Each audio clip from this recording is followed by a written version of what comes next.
Bonjour à tous, c'est Thierry. Alors, on est le week-end du 12 décembre 2020. Je vous retrouve pour une petite vidéo sur une formation un petit peu particulière. Alors, vous connaissez sans doute la tasse à vacances. Et je vais vous parler de l'anse avec la tasse, c'est-à-dire on a d'abord l'anse et après la tasse. Comme vous allez voir, on va regarder si ça marche aussi, ou plus précisément quelles sont les conditions dans lesquelles je l'utilise. Donc, sans plus tarder, on va enlever cette belle présentation et on va partir d'une tasse avec anse classique pour rappeler à ceux qui débutent les principes de cette figure chartiste. Donc une tasse avec anse, c'est lorsqu'on a une baisse, là c'est sur l'action Aquel, vous voyez, en unité hebdomadaire, vous avez une baisse comme ça et à un moment les cours rebondissent et il y a une seconde baisse qui ne dépasse pas le plus bas du précédent creux, au contraire, il y a un deuxième creux qui se forme et on remonte également, et donc cette ligne horizontale ici, ça s'appelle la ligne d'eau, et à partir du moment où on la dépasse, eh bien l'objectif ce sera de reporter, vous voyez le plus bas ici à la ligne d'eau, vous le reportez dans l'autre sens, et vous voyez qu'ici d'ailleurs ça donne à peu près les plus hauts précédents ici, que nous avons atteints, puis franchis, et sur lesquels nous sommes revenus nous appuyer précisément à la clôture de cette semaine.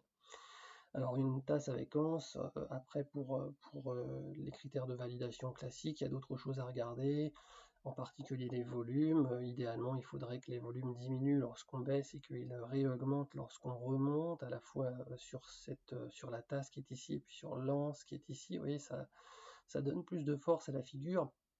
Ceci étant, vous voyez que sur cette figure-là, elle est vraiment bien tracée.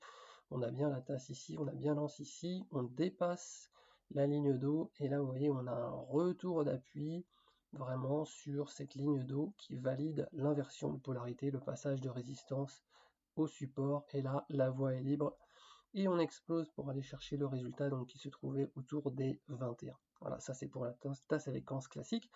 Alors il arrive que on ait d'abord une anse et ensuite une tasse. Je vais vous montrer plus précisément avec une action que je suis en ce moment qui est l'action Artefact.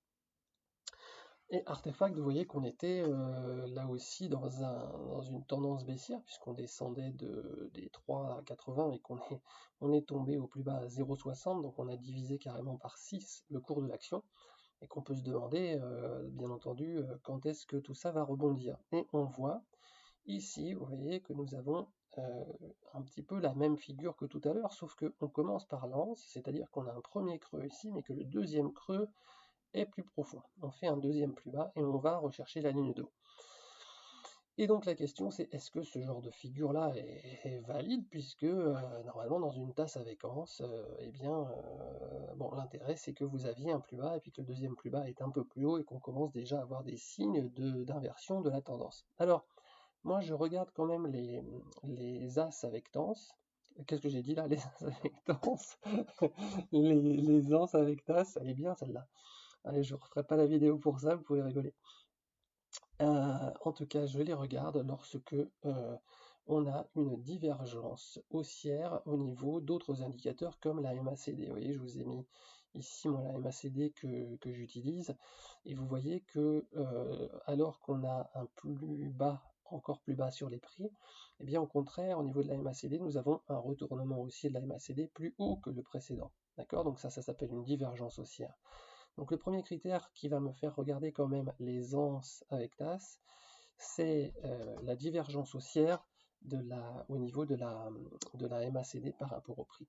La deuxième chose qui va me faire prêter attention à ce genre de signal, c'est lorsqu'on a une résistance oblique baissière. Vous voyez, comme ici, on peut relier divers sommets, une fois, deux fois, trois fois, quatre fois, cinq fois, quasiment six fois ici au trait de crayon. Lorsque cette résistance baissière a elle-même été dépassée et que la ligne d'eau se trouve au-dessus, on a finalement quand même deux signaux valides d'affaiblissement de la tendance baissière, voire de début de retournement. On a d'abord donc la divergence haussière, et puis ensuite survient la cassure de la résistance oblique baissière, ROB pour les intimes qui pratiquent l'analyse technique. Et donc là, nous avions ces deux conditions réunies, nous avons attaqué la ligne d'eau. Alors en plus, vous voyez les résistances obliques baissières, ce qui est traître au départ, c'est qu'on a souvent des mèches hautes comme ça. C'est-à-dire qu'on a un premier test, on va aller la dépasser, et puis parfois ça peut faire mal, on peut retomber en dessous, on ne sait pas trop ce qui se passe. Donc ça fera peut-être l'objet d'une autre vidéo. Moi j'aime bien prendre les résistances obliques, mais j'aime pas traîner dessus, vous voyez, parce qu'on a souvent des retracements importants qui vont souvent en dessous du point d'entrée, donc c'est quand même assez délicat. Par contre, à partir du moment où la résistance oblique baissière a été franchie, vous voyez ici en clôture, et qu'on attaque à nouveau une deuxième fois cette ligne d'eau, là on a vraiment des signaux qui commencent à être intéressants. Je ne vais pas aller regarder toutes les unités et les unités inférieures pour vous montrer comment je valide un signal aussi sur les unités inférieures. J'ai fait d'autres vidéos pour ça, vous pouvez les regarder. Là c'est simplement pour vous montrer à quel point parfois, ok, j'ai pas une tasse avec anse comme je voudrais, j'ai un plus bas encore plus bas ici, j'ai une tendance baissière qui a l'air de se poursuivre, hein, puisqu'on a des plus bas de plus en plus bas. Malgré tout, j'ai une divergence haussière, malgré tout, j'ai une résistance oblique qui a été cassée, donc ça peut valoir la peine ici de suivre attentivement ce qui se passe, et quand on voit qu'on a vraiment une volonté de traverser, qu'on ne rebondit plus, que, vous voyez, là, lorsqu'on essaye de repasser sous la ligne d'eau, on n'a qu'une mèche basse, et que ça attaque vers le haut, eh bien, parfois, voilà, je vais prendre ce genre de signaux, et puis je vais me donner comme objectif exactement la même chose que sur une tasse avec anse classique.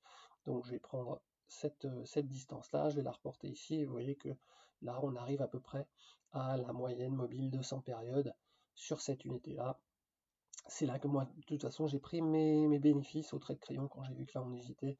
J'ai pris mes bénéfices tout de suite, j'ai tracé mon couloir et je suis sorti de l'action. Et vous voyez qu'on peut quand même faire des choses intéressantes avec cette figure.